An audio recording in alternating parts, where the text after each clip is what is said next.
Battles of America, Lexington and Concord. Beginning in 1764, Great Britain passed several acts to raise more revenue from taxes on the American colonies. These acts, such as the Sugar Act, Stamp Act, and Townshend Acts, infuriated the colonies and inspired the phrase, "no taxation without representation." With the colonists' continued resistance to these acts, the British Parliament believed they had no choice but to declare the colonists in rebellion and sought to subdue them permanently. The plan was to arrest opposition leaders Samuel Adams and John Hancock in Lexington and end the militia by destroying their weapons and ammunition in Concord.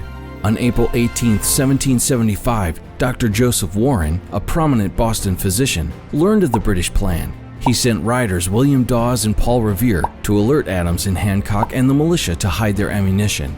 Then, on the morning of April 19th, 700 British soldiers, led by Major John Pitcairn, marched to Lexington where 77 waiting Minutemen faced them.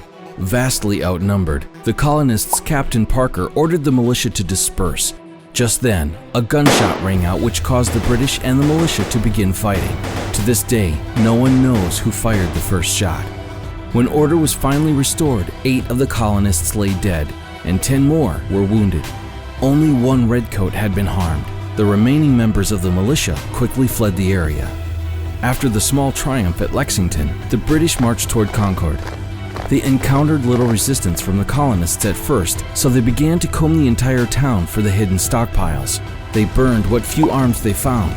Unbeknownst to the British, hundreds of militiamen were watching them from the other side of the North Bridge. When the colonists saw the fires, they mistakenly assumed their whole town was going to be burned as well, so they rushed to the North Bridge to attack the small company of British soldiers who were defending it. The British fired first, but retreated after the militiamen returned fire. This skirmish is what's referred to as the shot heard around the world, penned by Ralph Waldo Emerson in his poem Concord Hymn. The shot signified the beginning of the Revolutionary War. Unable to find any other arms, the rest of the British soldiers began to march back to Boston. The militiamen followed them and persistently shot at and harassed them all the way back to town.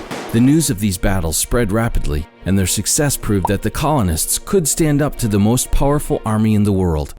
None of them could know that they had just embarked on a brutal 7-year journey to complete independence from Britain.